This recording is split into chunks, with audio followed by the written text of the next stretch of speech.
Do you have the key components you need for a marketing plan? Marketing planning can feel like an uphill struggle. So today's Marketing Minute will look at the ducks that you might want to get in a row in order to make your marketing planning easier.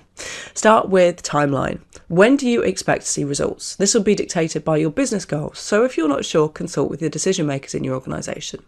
Next, move to budget. Marketing requires investment. So how much can you afford to put into it, even if that is just time out of your day to produce content? Typically speaking, the more you can invest, the faster that you see results, although that's not guaranteed.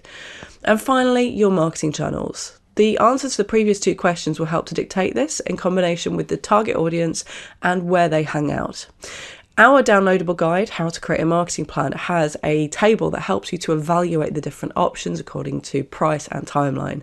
And it also provides a more detailed explanation of those timeline and budget considerations. Next week, we'll be looking at your marketing measurements.